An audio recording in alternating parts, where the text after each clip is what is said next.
between them. When we were visualizing this thought, until this point of time, people had not looked at layered metal diaborides from the viewpoint of making nanoseals. It was a very new thing in this field from that perspective. Typically, people use these layered metal diaborides in their bulk form, for example, as coatings for superconducting applications, typically for making very hard ceramics. That was the thought process when we came up with this idea.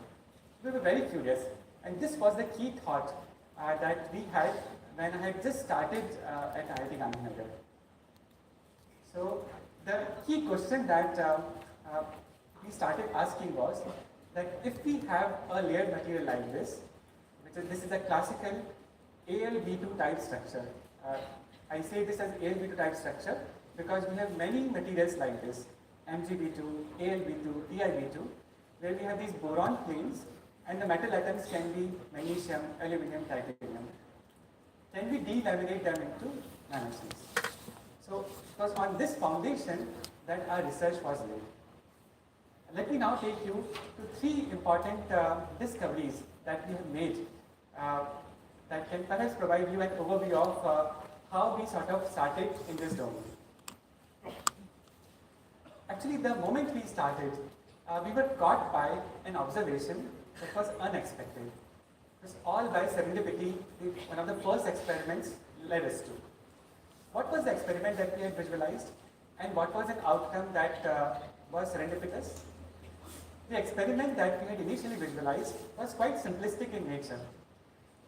At that point of time, it was well established that if we take van der Waals layered materials and if we provide them sound energy in a suitable phase, then these layered materials can start delaminating into their daughter counterparts.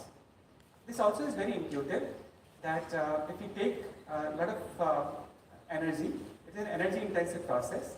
Bulk material will convert to a nanomaterial because when we make a nanomaterial, we create many surfaces. So it should be energy intensive.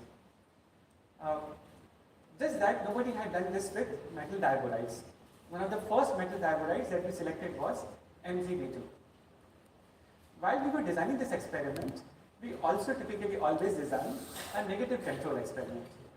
For example, in this case, the negative control was that we will just take MgB2 crystals in water without any sonication, and the expectation was that nothing should happen.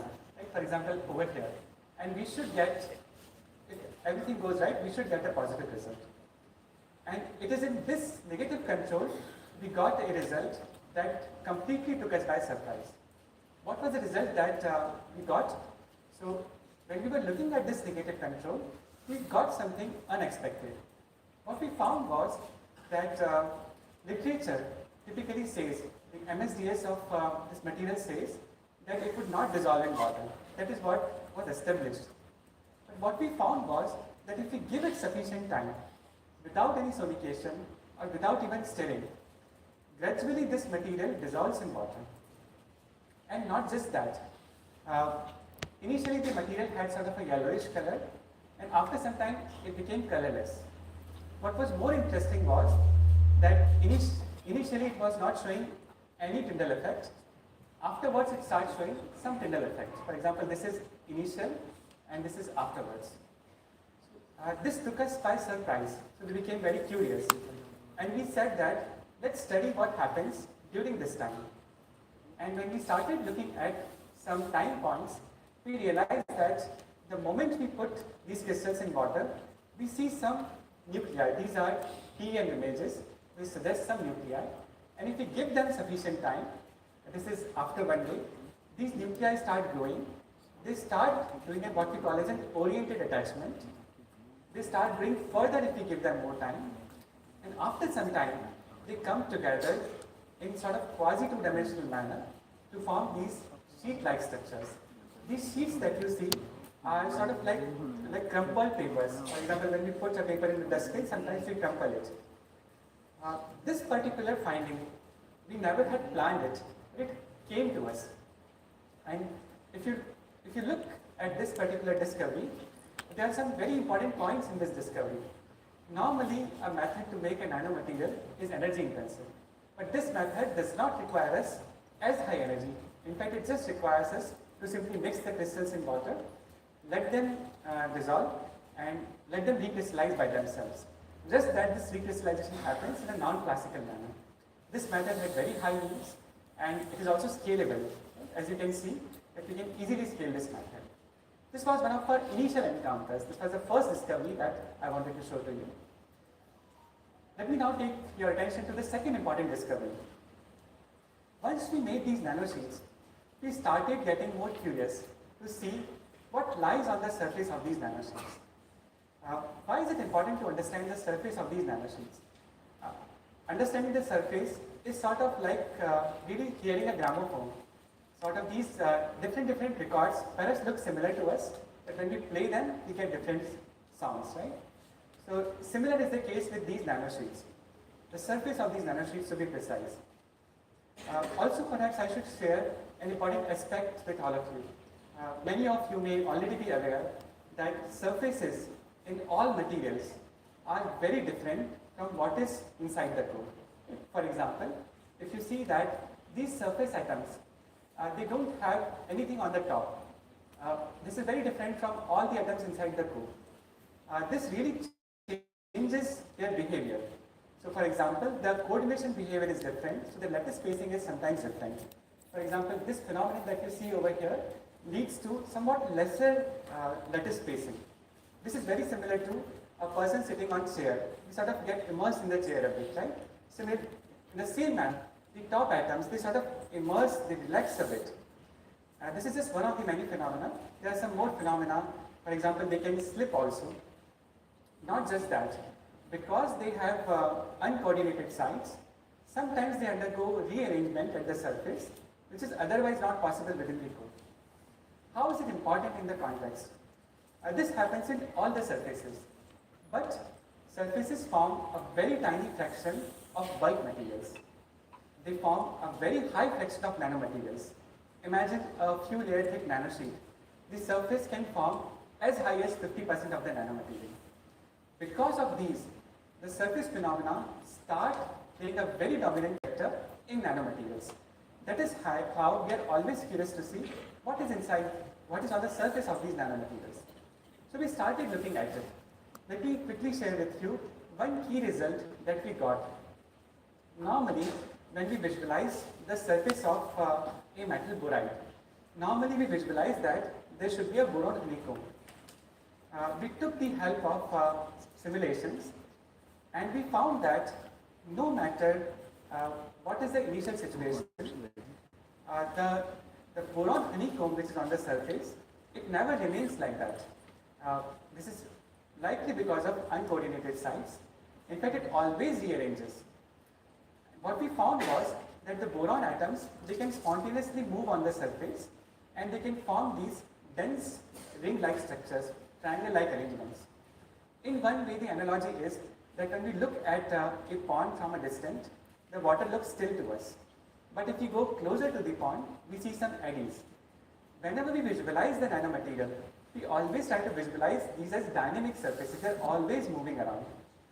And because of that, what we found was that even at room temperature, in the metal boride nanosheet, there will be dense regions of boron and sparse regions of boron, which will make the interlayer magnesium atoms get exposed. We also, once we got this, we were very curious. We wanted to see if it is actually happening. So here is an example of one of the nanosheets that we made, and we wanted to study if that is really happening. So we used a technique called as low energy ion scattering. Very briefly, in low energy ion scattering, we target the surface with low energy inert gas atoms, and then we try to understand what recoils back.